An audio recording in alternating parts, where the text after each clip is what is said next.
Coco TV।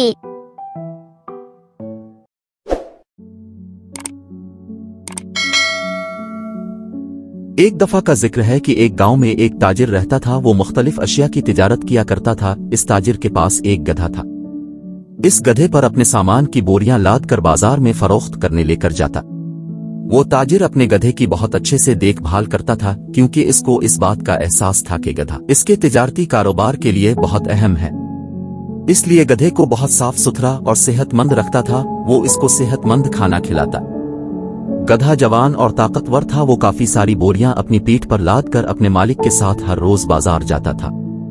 पर गधा बहुत ही काहिल था। उसको खाना खाना सूना और यहाँ वहां घूमना बहुत पसंद था। गधा इस बात को समझने से कासिर था कि ताजिर के लिए रोज बाजार जाकर अशिया फरोख्त करना इंतहाई जरूरी है। अगर ताजिर रोज बाजार न गया तो फिर उसके पास पैसा कहां से आएगा, और अगर पैसे नहीं आएंगे तो गधे के लिए भी खाने का इंतजाम करना मुश्किल होगा। बाजार की मांग के मुताबिक ताजिर को हर रोज अलग अलग अशिया की तिजारत करनी पड़ती थी।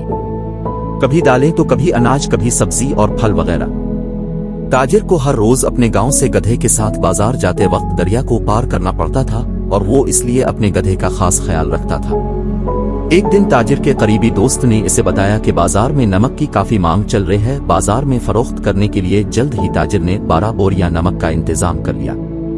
उसने 6 बोरियां नमक गधे पर लाद दी, और जल्द ही इसको एहसास हो गया कि ये 6 बोरियां बहुत ही वजनी हैं। गधा उनका बोझ एक साथ नहीं उठा पाएगा। वो गधे पर ज्यादा बोझ नहीं डालना चाहता था। ये सोचकर इसने एक बोरी अपनी पीठ पर लाद ली।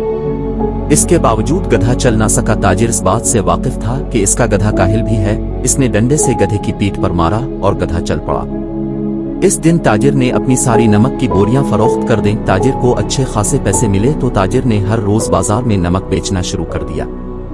वो अब नमक की ज्यादा बोरियां गधे पर लादा करता था। गधे को हर रोज वजन उठाकर बाजार जाना पड़ता था, जिससे गधा खुश नहीं था। लेकिन वापसी पर गधा बिल्कुल खाली आता। ऐसे ही कुछ दिन तक सिलसिला चलता रहा। एक दिन जब वो नमक की बोरियां लेकर गुजरने के लिए दरिया के पास पहुंचे तो दरिया में पानी काफी ज्यादा था।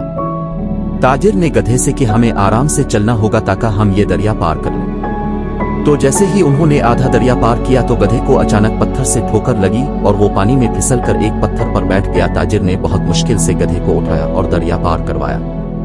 पर अचानक गधे ने महसूस किया कि बोरियां इसकी पीठ पर रखी हुई हैं, पर उनका बोझ कम हो गया है, क्योंकि दरिया में गिरने की वजह से बोरियों का सारा नमक पानी में हल हो गया और अब इन बोरियों में बिल्कुल भी नमक नहीं बचा था।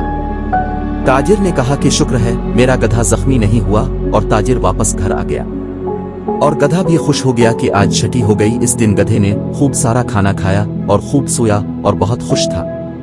फिर अगले दिन ताजिर ने 6 बोरियां नमक की लाद कर बाजार की तरफ निकल गया, और गधे को फिर वही तरकीब आई कि दरिया में बैठ जाऊंगा, इस तरह नमक सारा घुल जाएगा और फिर घर वापस चले जाएंगे कल की तरह। ताजिर गधे की इस चाल से लायल था। जैसे ही वो दरिया के पास पहुंचे तो गधे ने इसी जगह गिरकर सारा नमक बहा दिया। गधा फिर खुश हो गया। अब ताजिर को गधे पर शक हो गया कि ये जानबूझकर दरिया में गिर जाता है। ताजिर गधे को वापस घर ले गया। अगले दिन ताजिर ने गधे की पीठ पर 8 बोरियां लाद दी तो गधे ने कुछ न कहा, क्योंकि गधे ने सोच रखा था कि मैं फिर इस दरिया में गिरकर नमक बहा दूंगा। लेकिन ताजिर बहुत अक्लमंद था। जब वो दरिया के पास पहुंचे तो गधे ने खुद को दरिया में गिरा दिया। इस बार ताजिर ने गधे को नहीं उठाया। गधे पर जो बोझ था वो कम नहीं हुआ। गधा ऊंची ऊंची आवाजें निकालने लग गया, हाय मेरी पीठ, हाय मेरी पीठ। क्योंकि ताजिर ने इस बार बोरियों को नमक की जगह रुई से भर दिया था, इसलिए रुई पानी में भीग कर वजनी हो गई।